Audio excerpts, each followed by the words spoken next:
The subject of our panel today focuses on one of the world's most dynamic regions. Southeast Asia is a complex but yet exciting region that is undergoing impressive socio-economic and political development, as well as facing key challenges among the states as well as within the states. Some of the key questions that we hope to address during today's video conference deals with both the strategic and economic issues. For example, how is Southeast Asia external security environment likely to evolve? What role will China and the US play in the region? What are the security prospects for cooperation between ASEAN member states as well as between ASEAN and its global security partners? How will the process of regional integration evolve over time? From our economists in the panel, we would also like to hear their perspective on the socio-economic and environmental challenges faced by Southeast Asian states. How will the ASEAN Economic Community in 2015 and beyond redefine the regional and global trade structures, evolve? And which of the two do the panelists here believe has a greater chance of success? We would also hope to cover the subject of environmental sustainability and effects of climate change on the region. These are just some of the issues that we hope to hear during today's panel discussion. On the far left, we have Bu Dewi Fortuna Anwar, who is a senior advisor to the Indonesian Vice President. We have, on my left, Dr. Samsu Raharja. He's a senior economist at the World Bank here in Indonesia.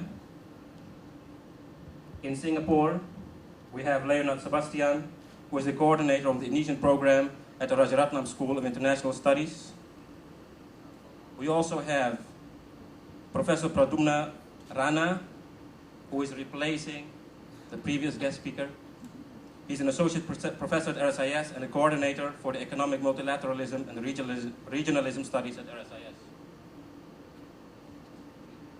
From across the tapering of US monetary policies, especially their quantitative easing policies, could create turmoil in developing countries, including in Indonesia and other parts of Southeast Asia. And the process of tapering, which is only now beginning, has a long way to run with potential for further risks, twists and turns. Second, the slowdown and potential vulnerabilities of China always give cause for concern, in part because of their impact on commodity prices, which are of critical importance to commodity-dependent economies in Southeast Asia, such as Indonesia. And third, perhaps most importantly, are the worrying developments in the East and South China Seas, where strategic rivalry between China, a rising global power, and the United States, the existing global superpower, is giving rise to heightened tensions, and where the slightest miscalculation on either side could give rise to a potential conflict. As already mentioned, is the center of attention because it is at the intersection of three multilateral trade initiatives. The ASEAN Economic Community, which is to come into being at the end of 2015, the Regional Comprehensive Economic Partnership, which has just gotten, the negotiations for which have just gotten started, and the Trans-Pacific Partnership. Will these initiatives be complementary to each other to support the economic growth of the region? Or will they be competitive tools in the superpower rivalry that is emerging in the region? So these, in my view, are the big issues confronting the region. The time is momentous, and which highlights the timeliness of this very important discussion. With those opening remarks, Pak Aziz, may I pass the mic back to you in Jakarta. Thank you very much for your interesting, thoughtful remarks. I would like to start with our panelists here in Jakarta, and I would like to give the word to Bu Dewi. Good morning to Vikram, Subham, and Douglas in Washington. I'm very glad I'm not there, but you should also be glad you're not in Jakarta because we've just had flooding. And I just came back from Jogja, and yesterday I had experienced earthquake, so we have our shares of disasters here as well. And I'm happy to see Leonard and Dr. Rana in Washington, in Singapore. Both Pak Aziz and Pak Vikram has already outlined the very broad issues. So I would like just to pick a number of points, which I think also bears more attention. First, on I'm not an economist. I know Subam, who is an ex-World Bank as well, and we have Samsu here also from the World Bank. So there's one thing that also needs to be emphasized. The dynamics in Southeast Asia comes from both internal happenings as well as external dynamics, as Vikram mentions. And there are some important dynamics that are in fact shaping Southeast Asia to the better. The first here is, for a long time, Southeast Asia suffered from democratic deficit. It was always under international watch that there are more people living under authoritarian regimes in Southeast Asia than those who are living under a democracy. Now, we are having, this is a bit worrying. In Indonesia, we are going to have our general election this year. We are going to have a level of uncertainty because this is truly a changing of government. We have no idea who will actually win the elections or who will become the president, although there are some surveys. The questions will be, to what extent will the new government in Indonesia focuses as much attention to foreign policy issues? Whether there'll be much more inward-looking or whether there'll be more focusing also on international issues.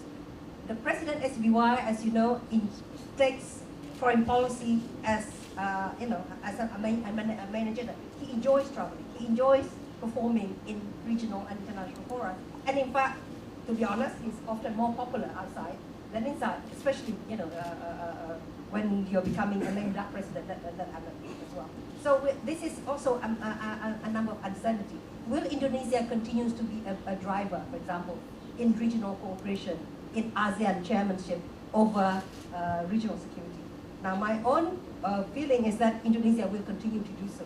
But to what extent and whether the president will play a hands-on role or not, that is something that remains uncertain. We have a plus point in terms of democracy in Myanmar. I've just come back from Myanmar. I came back a few days ago when we had a very long discussion, serious discussion about security sector reform. Myanmar looks to Indonesia to assist it in its democratic transition and also in reforming its military, in taking the military out of politics. And this is a very positive development, but this is still at a very early stage. But at the same time, we have the downside, the happenings in Bangkok. That is truly a major setback for democratic consolidation in Southeast Asia. Because Thailand used to be at the leading edge in its democratic movement within Southeast Asia, within ASEAN. But now, I'm afraid it is no longer the case. So we have to see, given the fact that ASEAN community will supposed to be realized in 2015, when we have so many dynamic changes within ASEAN itself, to what extent will ASEAN be able to have a more coherent policy? Countries that are expected to be in the lead, like Bangkok and Jakarta. Jakarta, I hope that there's not going to be too much of a shock.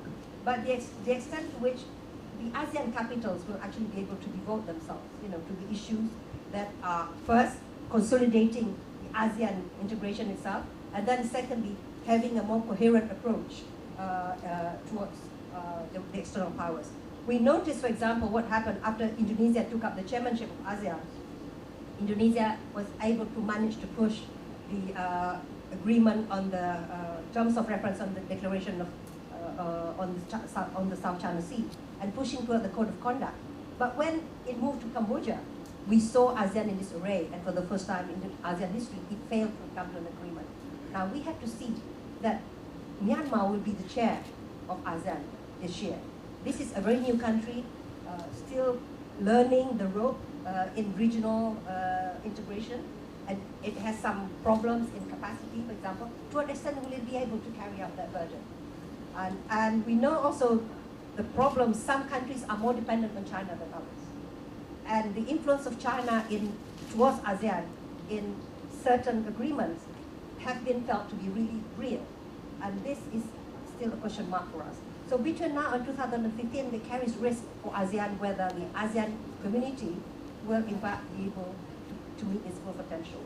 And whether in the face of China's increasing assertiveness and also the problems in the East Asia, ASEAN would be able to fulfill its potential of being the primary driver in regional architecture and peace building and so on. This is something that we need to watch very carefully. Thank you, Budevi, for your interesting remarks.